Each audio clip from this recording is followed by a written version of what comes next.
Olá, bem-vinda a mais uma aula aqui disponibilizada com todo carinho para você, profissional da área do desenvolvimento humano. E lembrando sempre, se você está assistindo essa aula pelo YouTube, lembra de dar o seu curtir, marcar ali um sinalzinho de alerta para que você sempre seja avisada, seja avisado dos novos conteúdos que eu vou liberar por aqui. E em qualquer outra rede que você esteja vendo esse vídeo também, lembra de curtir e compartilhar se esse conteúdo fez e faz sentido para você, combinado? Hoje eu trouxe um tema também derivado das perguntas que têm chegado e pedidos de conteúdo. E eu achei muito legal porque esse tema dessa aula de hoje é sobre a aplicação diretamente aí da focalização, que a pessoa me perguntou, uma aluna me perguntou, no atendimento você usa 100% focalização? O que fazer quando o cliente não consegue fazer contato no sentido real? O que consegue, no caso o cliente, é trazer imagens mentais. Neste caso, você insiste? Então, essas três perguntas, elas estão diretamente ligadas à aplicação da focalização no atendimento. Então, para contextualizar um pouquinho, se você não sabe ainda o que é focalização, você está chegando agora no canal. A focalização é uma técnica que ela foca no contato com a sensação no corpo. Então, a focalização, ela procura levar o processo de atendimento a entrar em contato com a percepção sentida no corpo em relação àquela questão que a pessoa está trazendo. Para que se possa formar o que é dado o nome de percepção sentida, que o Dr. Eugene Gentry, criador da focalização, deu o nome de Felt Sense, em relação àquilo. Essa habilidade de focalizar, que é esse ato de prestar atenção na percepção sentida do corpo em relação ao tema, é a habilidade que o Dr. Eugene descobriu, que é a diferença que fazia a diferença nos processos psicoterapêuticos bem-sucedidos, quando ele fez a pesquisa com o Carl Rogers, juntamente com o Carl Rogers lá na década de 50. Então, aqui só um debriefing rápido. Se você quiser saber mais sobre isso, aqui no canal tem várias aulas sobre a focalização, tem uma playlist só de focalização, então você terminando essa aula você pode se aprofundar, e você que já está mais dentro da conversa, sabe que a focalização, como eu sempre falo, ela promove essa ponte, esse meio, ela é um meio de transporte dessa interlocução entre o que eu penso e o que eu sinto, né? Trazendo novas percepções, trazendo desbloqueios, trazendo aberturas, trazendo consciência, trazendo revelações do que habita em nós, né? Então, a pergunta que a pessoa me fez, eu uso focalização em 100% dos meus atendimentos? E a resposta é sim. Eu, Cecília, uso em 100% dos meus atendimentos. No mínimo, um manejo que eu aprendi com a focalização. No mínimo. O mínimo é a desidentificação, que é essa habilidade de deslocamento de consciência, onde a gente convida aquilo que é a questão a ser percebido através de um manejo linguístico, em vez de dizer eu estou perdida, eu sinto algo em mim perdido, eu estou insegura, algo em mim está inseguro. Então, esse movimento de trazer espaço para perceber a questão, sim, eu uso em 100% dos meus atendimentos, esse é um manejo que eu aprendi, que é da focalização do relacionamento interior. E sempre também eu busco trazer o contato da percepção do corpo. Então, quando a pessoa traz a questão, um dos convites que eu coloco é: como você experimenta isso no seu corpo agora? Que sensação isso te traz? Tudo bem se a gente pausar e encontrar as melhores palavras que possam descrever isso que você está sentindo agora. Então, trazer essa interlocução, essa relação mente-corpo é algo que eu sempre faço, porque sem sombra de dúvidas, nesse lugar que residem muitas respostas. A resposta está no corpo, nessa relação integral. E quanto aqui eu falo corpo, não estou dizendo que a gente está abrindo mão da nossa mente racional e cognitiva. O corpo compõe mente, compõe sensações, né, sensações físicas, corporais, compõe emoções, compõe respiração, o corpo é o todo, a mente está no corpo. Então, é a relação com o todo, né, em nós. E aí a pessoa me perguntou, e quando a pessoa não consegue sentir? Não é incomum, quando a gente faz esse convite de trazer consciência para o corpo, falar para a pessoa, como você experimenta, qual é a sensação disso no seu corpo agora? E a pessoa responder com uma análise, não, eu acho que, eu penso que, isso é porque, ou realmente falar, como assim sentir no corpo, né? Corpo, que corpo? O que você está falando? Né? A gente tem poucas nomenclaturas, poucos treinos de habilidade, né? Os nossos clientes não estão acostumados a perceber através dessa relação com o sentir direto.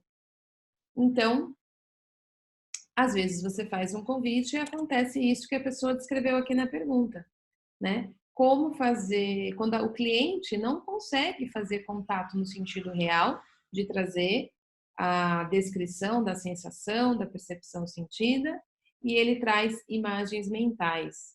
Nesse caso, você insiste? Então, o jeito que a gente segue aí pela focalização do relacionamento interior, independente do caminho que ele escolha de expressar, o cliente, né, escolha expressar aquilo que descreve o que ele está vivendo, e essa descrição vem com imagens, mentais, digamos assim, a gente sempre acolhe a maneira como a pessoa traz. Então vamos imaginar, a pessoa traz a queixa. Eu estou tentando aqui achar uma que não seja ansiedade e insegurança. Traz a queixa. Ela está em crise no casamento. Vamos imaginar essa. A pessoa está em crise no casamento e ela está muito angustiada e ela não sabe se ela divorcia ou o que ela faz para melhorar, e ela está vivendo aí essa angústia de decisão. Então, ela fala sobre esse tema dizendo, eu não sei o que fazer, porque eu isso, porque eu aquilo outro, porque minha mãe, porque meu pai, porque eu acho que isso está acontecendo, porque minha mãe também se separou, e a minha avó também se separou, talvez isso seja uma questão familiar, eu acho que eu não aceito o amor, ela tem um monte de análise. E o meu marido ele é isso, ele é aquilo, ele também tem uma mãe que não sei o quê, e o pai dele, e ele é muito fechado, eu entendo porque ele é muito fechado, porque ele apanhava muito quando era criança, enfim. Ou seja, ela traz um monte de informação. Então, isso nos indica que a percepção dela está conectada com uma análise, uma avaliação que está mais nesse lugar de informação. E na focalização a gente quer trazer o corpo. Então, se eu de cara falo, ok, tudo isso que você está me dizendo, mas como é que você experimenta isso no seu corpo? Sem fazer uma transição suave, no sentido, não, eu estou ouvindo o que você está dizendo, então você está me dizendo quão angustiada você está com essa situação, eu estou ouvindo você dizer que existem hipóteses aí na sua mente sobre isso estar conectado com a relação com a sua mãe, com a sua avó, e toda uma história familiar. E você também me disse que você entende que seu marido é uma pessoa mais fechada, porque ele apanhava muito quando criança, e isso, na sua opinião, pode trazer esse comportamento. E você sente falta de uma companhia mais presente, uma pessoa que se expresse mais, que note mais você. Tá certo que eu ouvi. Então, esse primeiro manejo que eu estou aqui descrevendo se chama refletir de volta, que também a gente faz na focalização. Então, eu devolvo tudo que eu ouvi sem nenhuma condenação do tipo, você não está me trazendo palavras corporais, né? Eu reflito de volta, porque é como se eu fosse convidando ela, indiretamente eu estou convidando ela a diminuir o ritmo e receber de volta aquela informação para a gente sentir quais são os impactos que isso chega. Então ela fala, não é bem isso, ou é bem isso. Então quando a pessoa ouve de volta as próprias palavras dela, ela já começa a degustar no próprio corpo, sem saber que está fazendo isso, porque é uma sensação de encaixe ou não encaixe que a gente sente quando a gente ouve as nossas próprias palavras na boca de outra pessoa. Não é incomum você estar conversando com alguém e a pessoa falar alguma coisa e falar, não, não é bem isso.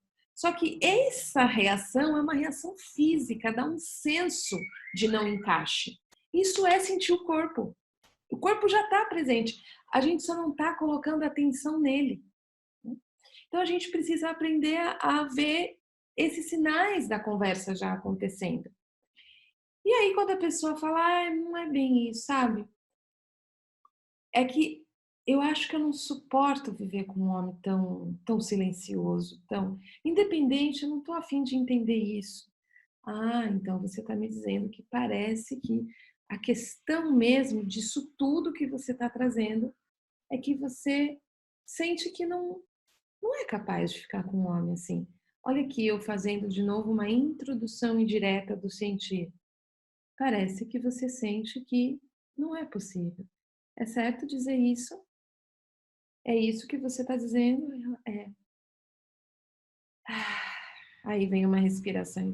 Quando você vê essa respiração e quando você percebe que parece ter algo aí que te diz que não é possível viver, como é a sensação disso agora? Ai, parece que dá uma coisa bem aqui. Pumba, entramos. Fomos pro corpo. E aí vamos supor que ela fala, quando eu falo, me vem a imagem de uma mulher sozinha numa cadeira, abandonada, e essa imagem me dá medo. Veja, embora ela esteja se referindo a uma imagem que já está começando a descrever e a simbolizar aquilo que ela notou no peito e no corpo, essa imagem já tem uma sensação de medo. Ah, parece que aí você tem um medo em relação a isso. Você pode checar aí com o seu corpo, bem aí no seu peito, se a palavra medo descreve bem, se ela é uma boa descrição disso que você está percebendo. Você pode checar com isso aí de dentro, e aí eu já estou entrando na focalização. Então, independente do que chega, eu uso a minha linguagem usando os elementos básicos, que é o refletir de volta para checar, o descrever sem julgamento, e aí convidar, pescar palavras de emoção, palavras de sensação, e devagarzinho a pessoa vai começando a nomear a vivência dela mais completa, porque o corpo dela está ali atuando, né? O corpo dela está ali dando respostas. Então, quando a gente vai ficando mais expert no manejo da focalização, digamos assim, a gente vai também treinando a nossa escuta a perceber quais são as portas de entrada que estão disponíveis para a pessoa, da pessoa, para que a gente vá trazendo a sensação, a fala do corpo que já está presente, só não está destacada, para a conversa. Uma outra hipótese que a gente pode considerar, e aí isso é um pouquinho mais, um pouquinho maior, digamos assim, que muitas pessoas, não são poucas também, têm mais dificuldade de sentir o corpo, trazer essa reflexão, estão mais acostumadas a viver aqui, porque em seu histórico, muitos eventos que aconteceram na vida, processos de traumatização, onde o sentir foi demais, ela acabou criando estratégias adaptativas, aonde ela se afastou do sentir, né? E aí essas pessoas, elas têm essas estratégias adaptativas e tem espaços internos aonde como se houvesse, eu tenho uma dor essa dor aí do divórcio. E aí eu não estou conseguindo decidir, porque na verdade a questão está no medo da decisão. Porém, quando eu entro em contato com isso, eu não consigo entrar em contato com isso, porque isso me leva, é como se houvesse um outro algo em mim que não quer que eu entre em contato com isso. Porque tem todo um histórico do divórcio dos pais e de decisões que essa pessoa passou. Então, existem dinâmicas internas, existem processos internos, aonde a pessoa é como se ela tivesse placas proibitivas mesmo internas em suas dinâmicas de sentir o corpo. Então, ela precisa ir devagarzinho, se, se dando, o terapeuta ele vai devagarzinho convidando a vir para a consciência, talvez, lugares que convidam ela a não entrar em contato com aquilo. Como fazer isso? Então, por exemplo, nesse mesmo exemplo que eu dei aqui do divórcio, da questão aí a pessoa em crise no casamento, e aí quando a gente chega no tema, então parece que para algo em você é muito difícil decidir. Mas eu tomo decisão, mas isso é normal, não é tanto assim, sei lá, dei um super escape aqui. Você sabe, me parece que quando a gente tocou nesse tema decisão, algo em você sentiu que isso talvez fosse demais. É certo dizer que tem algo aí que talvez não queira que você toque nesse tema, porque parece muito assustador tocar nesse tema agora. Então, esses convites é que vão provocando a vir para a consciência, e aí a gente então vai trabalhar com o que está presente. Se a pessoa concorda e diz sim, parece que é como se algo em mim não quisesse mesmo que eu olhasse para isso. E tudo bem, então, a gente olhar para isso em você que não quer. Se isso em você tivesse uma imagem, tivesse uma forma, como isso em você seria? Aonde você percebe isso em você? O que isso em você te diz? Tem a imagem, é como se me falasse comigo. E isso que fala, que, que aspecto que tem? Parece estar preocupado? Parece estar com medo? Qual o tipo de emoção que você sente que tem? E aí a pessoa vai começar a descrever. E ao descrever, você vai refletir de volta e vai começar um novo ciclo, trazendo para a consciência aquilo nela que talvez impeça um contato mais pleno com a sensação e com o corpo, né? Então, a gente vai indo por esses caminhos para ir trazendo essa conversa com o corpo. Então, respondendo aí a pergunta, né? Acho que aqui eu finalizei. No atendimento, você usa 100% da focalização, sim. O que fazer quando o cliente não consegue fazer contato no sentido real? O que consegue é trazer imagens. Então, aqui eu já trouxe bastante exemplos aí, caminhos de saída. E nesse caso, você insiste. Eu não usaria a palavra insistir, eu usaria a palavra manejar, né? Não se trata de uma insistência, eu não quero que o cliente faça o que eu acho que ele tem que fazer. Eu não quero que ele haja do jeito que eu acredito que ele tem que agir. Eu quero provocar a inteligência e a sabedoria corporal dele a estar presente no processo. E para isso, eu vou usar manejos linguísticos e antes disso, eu vou usar o princípio fundamental da presença, que é a aceitação radical de tudo.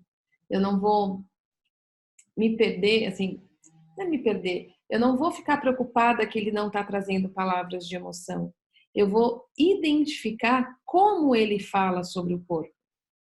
Talvez ele não fale de maneira direta, ele fale de maneira indireta, e aí o meu papel vai ser pegar um desse aqui e destacar na narrativa dele, né?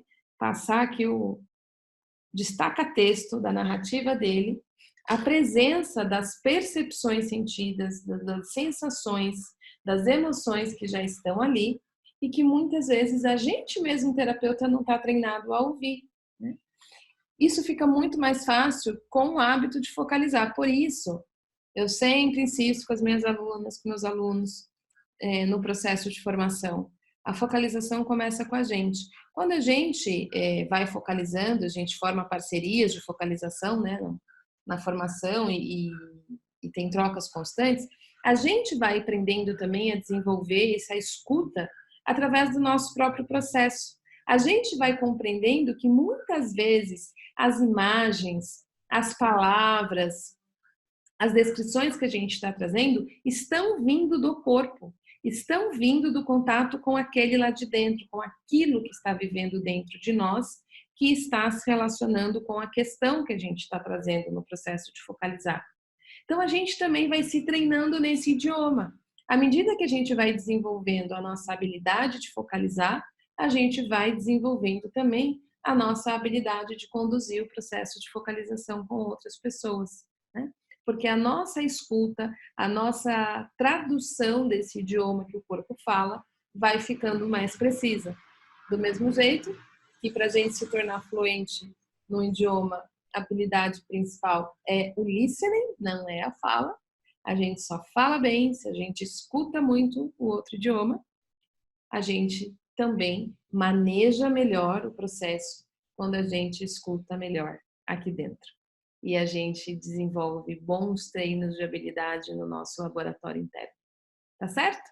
Eu espero que você tenha gostado dessa aula. Se você gostou, curte, comenta, compartilha, marca para ser avisado dos nossos próximos conteúdos. Tem muito conteúdo incrível chegando para você. E eu espero que esses conteúdos possam apoiar cada vez mais a jornada de ser profissional dessa área. Então, grande beijo e até a próxima. Tchau, tchau!